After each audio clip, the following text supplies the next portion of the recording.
On and on we go with the reworks. Area 4 out of 7 castle ruins with the proper pools and the proper profits.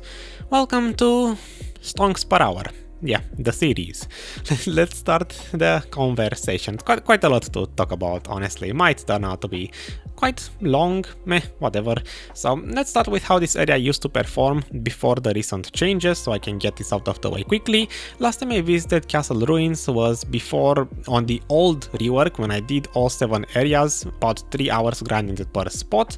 Castle Ruins used to be worth, with today's prices, about 400-ish million silver per hour on a yellow loot scroll, around 14,000 trash per hour clearing speed. These days it's much better. These are the pictures with the 4 hours I spent on Castle Ruins specifically, and this is the spreadsheet with the detailed explanation. Again, about 400 million silver, this clearing speed to beat, and to note, the red shards, the furious ones, are going up in price. The script auto-updates prices, meaning now that the enhancements are capped or uncapped, increased to 2 billion on the marketplace, this price will slowly go up and up. And of course the hearts, yeah, valued, which they are kind of worthless. Which brings me to the list of changes for this area. They set this AP range, they increased the spawn rate for Elvia weapons. The blue one is the one that deals more damage, if we can pick that one up. They increased the rare item drop rate from the boss, most notably now the boss will always drop either 2 or 3 seeds, and the boss is the only one that can now drop seeds. He'll drop up to 5 Valtara Flames. They decreased the drop rate from the normal monsters to compensate. The normal monsters are 2 times tankier than they were like 2 months ago, and they decreased by 80% the scrolls, the drops, the ones that summon the boss itself. So that's, I guess, interesting to know. They reduced the damage of the Elvia weapons so that now the person who has the weapon cannot simply one-shot a pack, giving the other 2 party members a chance to actually tag the monsters and loot them. And lastly, I guess the monsters now drop either 2 or 3 junk trash, which means the loot scroll efficiency on blue is 40% for this area. TLDR, better drops from the boss, but less bosses per hour, and worse drops from the monsters, but higher trash per hour. Which brings us to today, and my copy-paste gear that never seems to get any better. I still used both Corsair and Wizard to grind here, both on tier 4 pets, maxed out, blah blah blah, maxed out looting. I spent 5 hours here in total with the exact same party, all of them on the outside rotation. I should note, I have no idea how the inside one changed in terms of pulling or anything else, but the outside rotation is really good. We never really had any duel for spots, it was very chill hours, most definitely because we got, I guess, lucky with a server selection or the hours when we grinded. Whatever the case, we never really had duel for spots. It was casual in the sense of, I would compare this area now to Nagas, Elvia Nagas, because if you do the pulling properly, you will end up sitting and manually looting for like 5 seconds, just like Nagas. And talking about looting and pulling, I wanna show you how to do the pulls properly, how I was shown to do it. I will put the full clip with a full rotation in the background. Feel free to send your party members to this specific segment of the video so that they can know how to do their part properly. In order for everyone to follow easier, just pick either me, Corsair, the Guardian, or the Shy, one of the other 2 party members, and select exactly the packs that they are pulling. Starting, I guess, here from in the middle of the road, this is how the rotation goes. I go first with the pack on the left, then Guardian and Shy go in front of me. Guardian picks the pack on the right, Shy the pack on the left, and we meet in the middle. This is also where the boss spawns if you have one. Usually, if you have the boss active, you want to do this specific pull and kill the monsters first while the boss is in the spawn animation, and then after that you turn on Agris and do the boss for the easy 300 trash and obviously all of the good stuff. Essentially, you only want to use Agris for the boss and then move on. From here, again, I move first, I pick this back here on the left side, Guardian takes the one on the right, and Shy goes, I suppose, north of my character, just further ahead, picks one pack from there, drags it back, and this is where you kill them. Wow, so complicated, am I right? Usually you want to pull this pack slightly below, downwards, if you have the boss active, so you can pull the nearby elites into this pack as well, or pool. From here we move on, we have pool number 3. Once again I picked a small group in the middle, I'm the middle guy, Guardian picks the one on the right, and Shy the one on the left. Notably, the pack that Shy picks on the left side has more monsters than she can aggro, so normally you want to, I guess, go in that direction briefly to aggro the rest of them while you're killing the big monster packs. Next one, from here we move on. Shy and Guardian go on the right side of the rock. I have no idea exactly what they are aggroing, but whatever is on that side, and I circle around the rock through the left side, aggro whatever is there, including the elite if the boss is active. Then you meet here, you kill it, blah blah blah. Wow, best commentary, 10 out of 10. From here you dash across the road. This is where the horse is parked. If you want to drop your trash, this is your chance to do it. And me and Guardian go to the first gate on the right side and aggro the big, spread of monsters, and Shy goes through the other gate, the left one, and aggroes whatever pack is there. We meet in the middle and kill them. From here, once again, I'm the middle lazy guy. I pick this pack in front of me, while Guardian takes the one on the right side, and Shy the one in front of me, farthest ahead. You can see it on the screen. And then we drag them in the middle, blah blah blah. Make sure to tag every single monster. Just throw anything. If you're a witch or a wizard, throw the lava pool or anything to tag the monsters. And yeah, moving on, next pool, almost last one.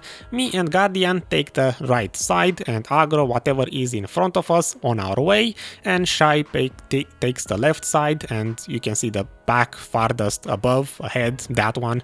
That's the one Shy drags. We meet in the middle and kill them. I should note this violent right here on top of the hill.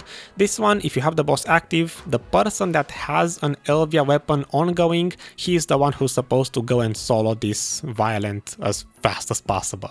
Also, if you have an order, this is where you summon the boss at this stand in this pool. Normally, I guess if you want to min-max, you can first tag the monsters, do your part of the pulling, let your party kill the monsters after you tag them, while you're sitting in the scroll animation summoning the boss. And lastly, for this, I guess, mini pool to complete the circle, me and Guardian aggro the big pack on the right side, which is bigger than one single person can completely aggro. Ideally, 2 of you want to hit that one, and Shy takes the one on the left, drag it in the middle and kill it. When you have a boss active, this part changes a little bit. Normally, we would all go above the road here where the elite spawns, so we can, I guess, all kill the elite and the pack on top of it. I don't know exactly why, but that's how we did it, and then move on to the pack that me and Guardian used to aggro alone and kill again that one, all 3 together with the violent in it.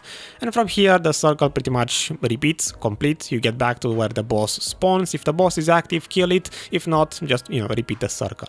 It's very simple. Honestly, at first I thought it would be complicated and annoying and try hard, but after like 10 minutes of grinding, this becomes extremely casual. You can just turn off your brain, pull your specific pack, and then sit for 5 to 10 seconds to loot everything from the ground.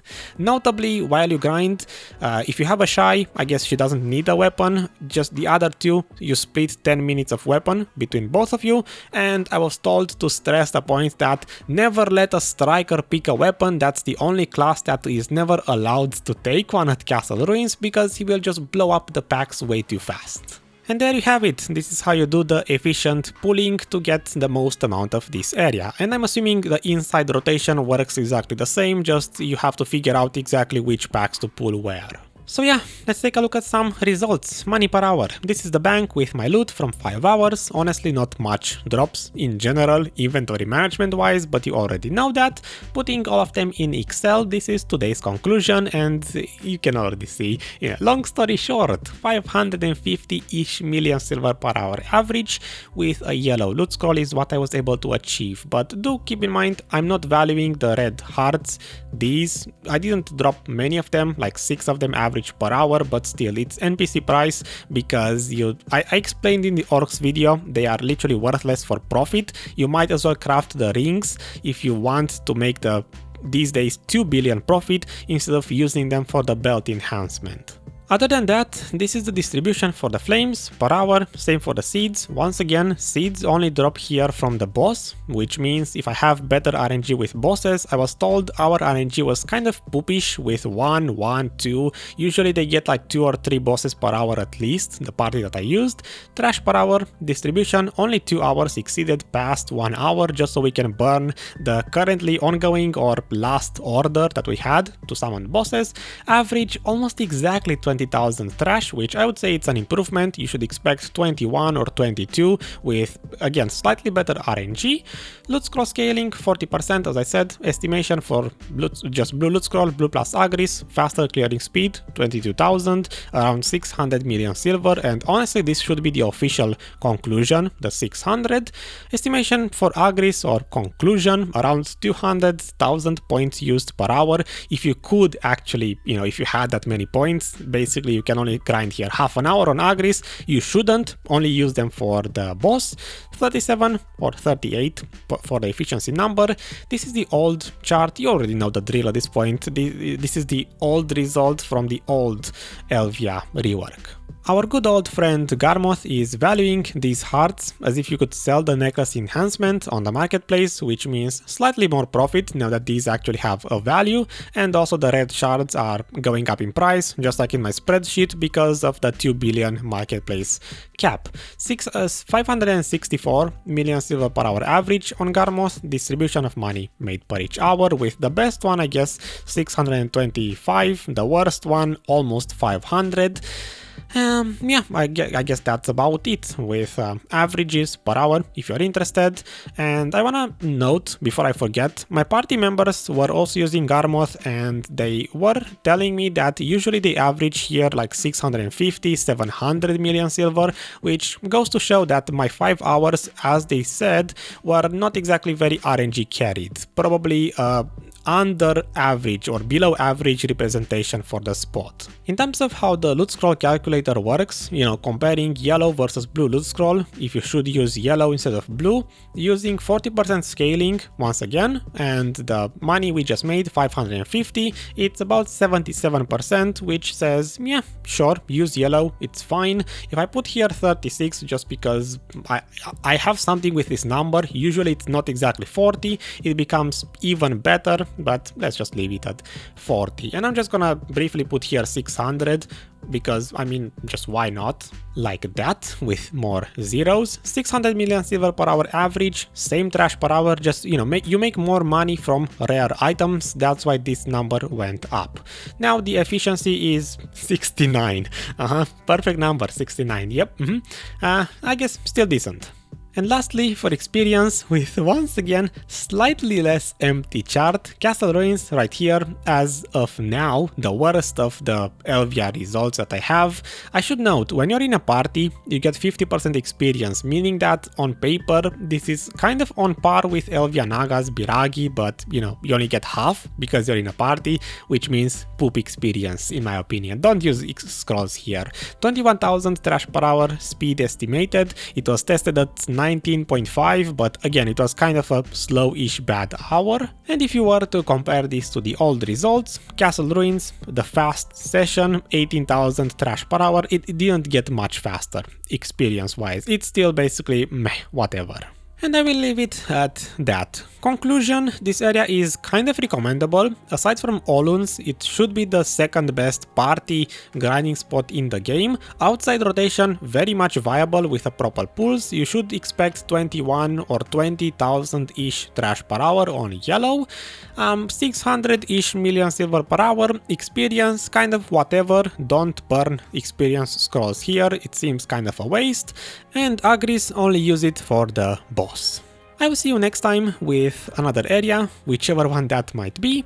As always, likes, comments, metrics, memberships, engagements for the algorithm robots, and have a good rest of the evening. Bye bye.